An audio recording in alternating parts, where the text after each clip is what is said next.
Gia Milton said "I do" in a house full of people who already knew how her marriage would end. She just wasn't one of them. Today we're starting something new, a story that is going to run for a while. So if you like a slow burn, one that keeps giving you pieces, not the whole picture, you're going to want to follow this one from the beginning. This is Atlanta. This is old money, a dying father, two brothers who hate each other, and a woman who thinks she just got lucky in love. She didn't. Let's get into it. Atlanta doesn't sleep in the summer. The heat sits on the city like a blanket nobody asked for, and even at 8 at night, the air outside Grady Memorial Hospital was thick enough to chew. Gia Milton had been on her feet for 11 hours straight. She was 26, a nurse on the cardiac floor, and she was tired in the way that gets into your bones. She wasn't thinking about men, she wasn't thinking about money, she was thinking about her fate. That's when she got the page. Room 412, a new admission. Older man, chest pains, family difficult, the charge nurse had said, rolling her eyes. Gia walked in and found an old man sitting up in the hospital bed like it insulted him to be there. Henry Shaw, 71 years old. Grey at the temples, sharp in the eyes, the kind of man who wore a robe like it was still a suit. Standing next to him, arguing quietly into his phone, was his son. Jason Shaw didn't even look up at first. He was tall, maybe 32, wearing a jacket that cost more than Gia made in a month, and he had that tired look people get when they've been fighting with somebody on the phone for too long. "I have to go," Jason said into the phone, sharp. "I said I have to go."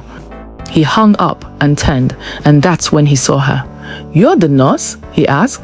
"I'm the nurse," Gia said, "and you're blocking the blood pressure cuff." Henry Shaw laughed. It turned into a cough, but it was a real laugh. "I like her," Henry said, looking at his son. "She's not scared of you." "Nobody's scared of me, Dad," Jason said. "Everybody's scared of you," Henry said. "That's the problem." Gia didn't know it yet, but that was the first sentence in a story that would take over her whole life. She checked his vitals. She asked her questions. Henry answered most of them himself, sharp, precise, like he was used to being in charge of every room he walked into, even a hospital room. Jason hovered by the window, watching her more than he was watching his father. "You're good at this," Henry said as she wrapped up. "I've had practice," Gia said. "How long you been a nurse?" 4 years. "You like it?" "Most days," Henry nodded slowly, like he was filing that answer away for later. "Jason, walk her out." "Dad, she walks here. She knows the way." "Walk her out." Jason walked her out. In the hallway, under the fluorescent lights, he apologized for his father. "He does that," he said. "Tries to run people's lives in 5 minutes or less." "He seems sharp for a man with chest pains." "He's dying," Jason said, flat, like he'd said it so many times it didn't hurt to say anymore. "Heart's failing, has been for 2 years. He just refuses to act like it." Gia didn't know what to say to that, so she said the only honest thing. "I'm sorry. Don't be. He's had a good run at being difficult." Jason looked at her for a second too long. "Can I get your name?" "Not for anything. I'd like to know who was kind to him tonight." "Gia," she said. "Gia Milton." Jason Shaw. She already knew the name. Everybody in Atlanta who read a newspaper knew the name Shaw. Shaw Holdings built half the buildings downtown and owned pieces of the other half. But Jason didn't say it like a name that mattered. He said it like a man tired of it mattering. That should have told her something. He came back the next night, and the night after that. Not for his father. Henry was stable, moved to a private room upstairs, surrounded by nurses who weren't Gia. Jason came back for her. He'd find her on her break, in the cafeteria, always with some excuse. He brought coffee. He brought the good pastries from the bakery near his office. Once he brought a portable phone charger because she'd mentioned hers had died. "You don't have to keep doing this," Gia told him on the 4th night. "I know. So why are you here?" Jason looked at her the way men rarely looked at her. Not like she was pretty, though she was, but like she was interesting, like he wanted to know what she'd say next before she said it. Because for the first time in a long time, he said, somebody talked to me like I was just a person, not the Shaw money, not the company, just a guy whose dad was in the hospital. Gia laughed. I didn't even know who you were the first night. I know, Jason said. That's exactly why I kept coming back. It moved fast after that, faster than Gia's sister Demi thought was smart. 3 weeks, Gia, Demi said, sitting cross-legged on Gia's couch, a glass of wine in her hand she hadn't touched. You've known this man 3 weeks and he's already talking about meeting his family? His father's dying, Demi. Things move differently when somebody's dying. That's exactly what worries me. Gia waved her off. She didn't want to hear caution. For the first time in years, somebody wanted her, chose her, showed up for her without being asked twice. It felt like sunlight after a long winter. She wasn't going to question sunlight. She met Henry Shaw properly 2 weeks later at the family house in Buckhead, a house so big it had its own name, Ridgemont, like it was a hotel and not somewhere people actually lived. Henry was thinner than he'd been in the hospital, but sharper, if that was possible. He held court from a wing-back chair like a king holding audience. So, Henry said, looking at Gia over his glasses, my son tells me you're the one who scolded him about the blood pressure cuff. I told him he was in the way. Good, Henry said. Somebody should tell him that more often. He glanced at Jason. Get us some water. Not you, her. Sit. Jason left the room, half smiling, used to his father's way of taking over. Henry leaned forward once he was gone. You know who we are, Henry said. It wasn't a question. I know the name. Do you know what it cost to carry it? Gia didn't answer right away. Henry didn't wait for one. My other son, Jake, Henry said, voice lower now. He's not built for this company. He's built for spending what other people build. If I'm not careful, everything I've spent 40 years making disappears in 5 years in his hands. He looked at her and something in his face changed. Not softer, exactly, but more focused, like he was aiming at something. Jason's different. Jason has sense, but Jason needs... Henry stopped himself. Jason needs steadying. I don't understand, Gia said. You will? Henry said, and smiled the way old men smile when they know something you don't. In time, you will. At the time, Gia thought he meant something sweet, a father's blessing. She didn't know yet that Henry Shaw had never said a sentence in his life without a plan folded up inside it. Jason proposed on a Tuesday, which Gia would later think was strange. No big date, no anniversary, just a regular Tuesday in October on the balcony of his condo overlooking the city. My father doesn't have long, Jason said, kneeling, ring already open in his palm. I know that's not romantic to say in a proposal, but I want him to see this. I want him to see me happy before he goes. And Gia, you make me happy. You're the first thing that's made sense to me in years. Gia cried. She said yes. She didn't ask herself why a man worth what Jason Shaw was worth would propose after 3 months instead of 3 years. She didn't ask why the wedding, once planned, got moved up from next spring to 6 weeks from now. That's asking, Jason explained, apologetic, running a hand through his hair. He wants to be there, actually there, not in a wheelchair being wheeled out for 5 minutes. His doctor said. Jason stopped. His doctor said sooner is better. So they moved fast. Faster than Demi liked, faster than Gia's mother, quiet on the phone from Savannah, seemed comfortable with either, though she didn't say so directly. You are sure about this? Her mother asked once, gently, the only time she asked at all. I've never been surer of anything, Gia said. Her mother went quiet on the line for a moment too long. Okay, she said finally. Okay, baby. Gia didn't catch the hesitation. She was too busy floating. The one person who didn't float with her was Myra Shaw, Jason's mother, Henry's wife of 38 years, a woman built like winter. Myra was polite to Gia the way a locked door is polite. Present, closed. At the engagement dinner, Myra raised her glass along with everyone else, said all the right words, welcome to the family, so happy for you both, but her eyes never once matched her mouth. Gia caught her once, in the kitchen, standing at the sink, not washing anything, just standing. "Mrs. Shaw, you okay?" Myra turned like she'd been caught somewhere she shouldn't be. "Fine," she said. Then, after a pause that went on a bit too long, "You remind me of someone." "Who?" Myra's face did something complicated. Grief, maybe, or something harder to name. "Nobody," she said. "An old friend of the family. It's nothing." She dried her hands on a towel that didn't need it and walked out of the kitchen without another word. Gia stood there a long moment, a small cold feeling moving through her chest that she couldn't explain and didn't chase. She told herself it was nerves. Mothers-in-law were allowed to be strange. She had a wedding to plan. She didn't know yet that Myra Shaw had a photograph in a drawer upstairs of a different young woman taken 12 years earlier in a dress not unlike the one Gia would wear. The wedding happened in November, in the garden at Ridgemont, under a white tent strung with lights. 300 guests deep, half of them people Gia had never met and would never see again. Henry Shaw sat in the front row, in a wheelchair he hated, wrapped in a blanket he complained about, and cried through the whole ceremony. Real tears. Nobody watching that day could have called them anything but real. "You made an old man very happy," Henry told her afterward, gripping her hand tighter than his weak body should have allowed. "You have no idea what you've done for this family." "I just married the man I love," Gia said, thinking it was a sweet, empty thing fathers say. Henry's grip didn't loosen. "No," he said, quiet, so only she could hear it under the music.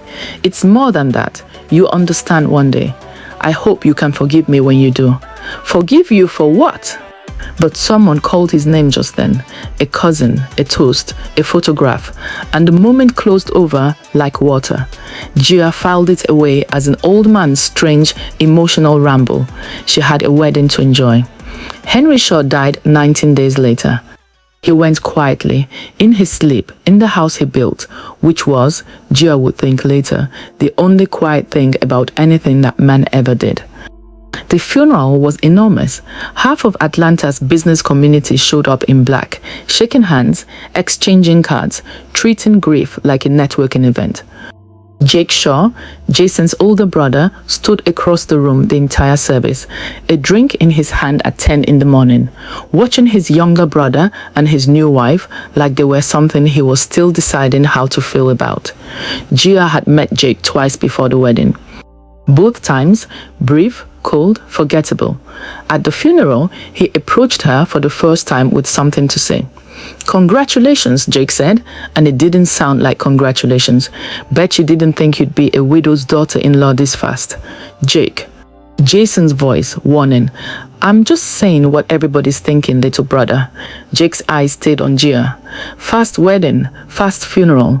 Dad sure did like things fast at the end, didn't he?" "What is that supposed to mean?" Gia asked. Jake smiled, and there was nothing warm in it. "Ask your husband," he said, and walked away before she could say another word. She did ask her husband.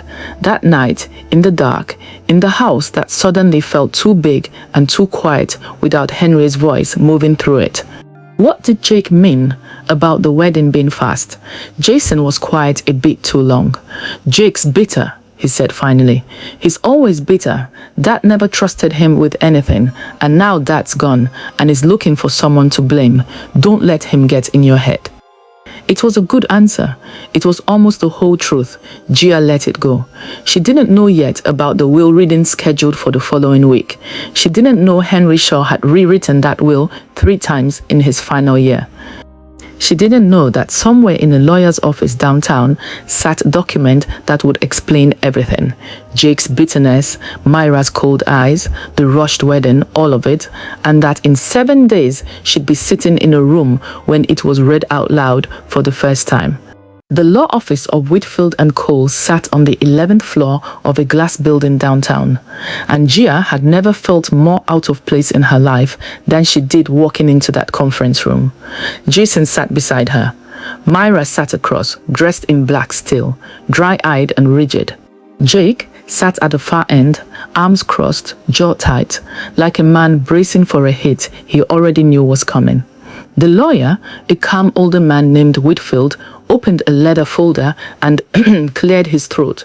Henry Shaw's estate, Whitfield began, is to be distributed as follows. He read through the smaller things first. The house at Richmond to Myra, outright, no conditions. Cash sums to Jake and to Jason.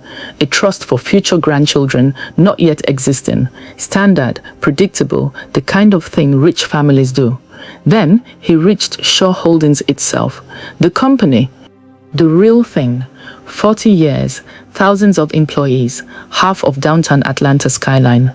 Controlling interest in Shaw Holdings, Whitfield read, 61% passes in full to Jason Henry Shaw.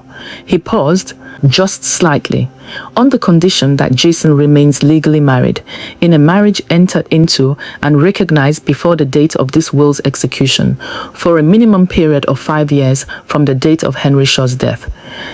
Should the marriage dissolve before that period, controlling interest reverts in full to Jake Allen Shaw. The room went silent in a way Gia had never experienced. Not peaceful silence, but a silence with teeth in it. Jake stood up so fast his chair scraped back against the floor. You cannot be serious. I assure you, Mr. Shaw, I am reading it exactly as written. He built in a marriage clause. He built in a... Jake's voice cracked with something that wasn't just anger. It was closer to grief. He didn't trust me with a company. He trusted a marriage that's 6 weeks old. Jason's hand had gone very still on the table. Gia looked at him and saw something she'd never seen on his face before. He wasn't surprised. Not entirely. There was shock in it, yes, but underneath the shock was something that looked almost like recognition, like a man watching a shape finally come into focus that he'd only half seen before. Jason? Gia's voice was quiet. Did you know about this? No, Jason said, too fast. Gia, I swear to you, I didn't know the exact terms. The exact terms, Gia repeated. So you knew there were terms? Jason didn't answer that. He didn't get the chance to, because Jake was already moving toward the door, and at the door, he stopped and turned back and looked directly at Gia for the first time since the reading began. You should ask him, Jake said, voice low now, controlled in a way that was somehow worse than his shouting, how he met you. Ask him whose idea the hospital visits really were. Jake, get out, Jason said, standing. Ask him, Jake said again, to Gia, ignoring his brother completely. And when he lies to you, and he will, ask my mother instead. He left. The door didn't slam. It clicked shut, quiet, final, and somehow that was worse than a slam would have been. Gia turned to Myra. Myra was staring at her folded hands on the table, and for just a second, 1 second, gone as fast as it came, her composure cracked, and something that looked exactly like guilt passed over her face. Myra, Gia said, what is he talking about? Family business, Myra said, standing, gathering her purse. Jake likes to make things sound worse than they are. You learned that about him. She left too. And then it was just Gia and Jason, alone in a conference room on the 11th floor, with a will on the table between them that had just turned her marriage into a business asset with an expiration clause. Gia, Jason said, look at me.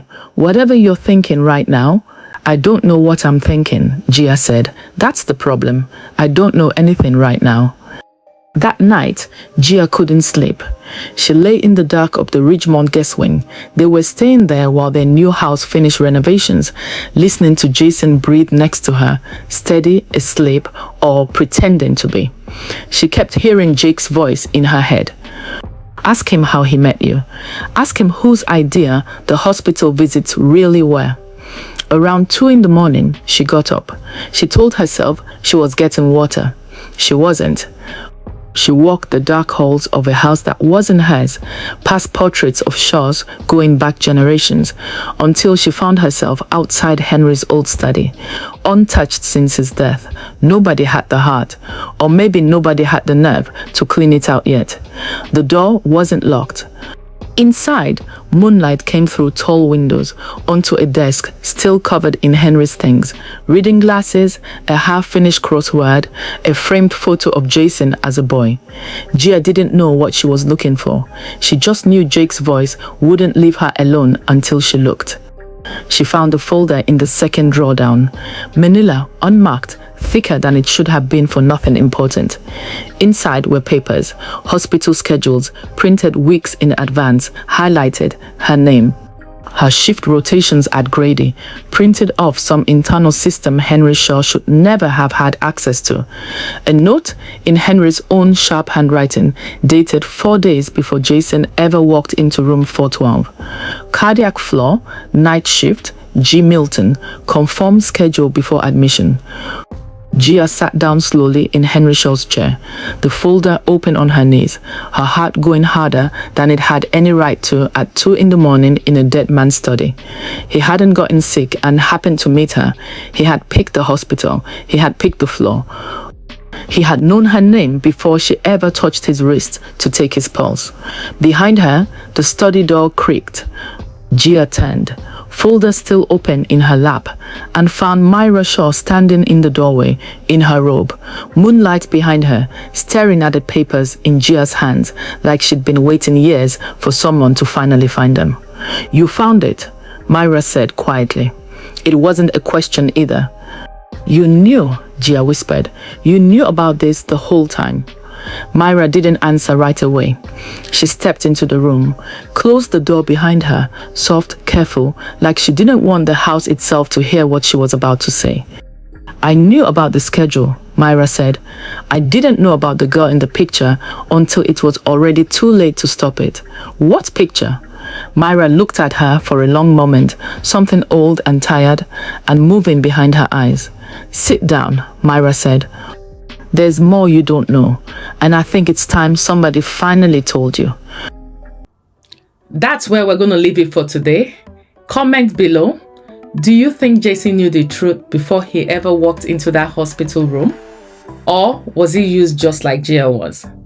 We'll be back with the next part soon. Until then, take care of yourself and don't forget to like and subscribe.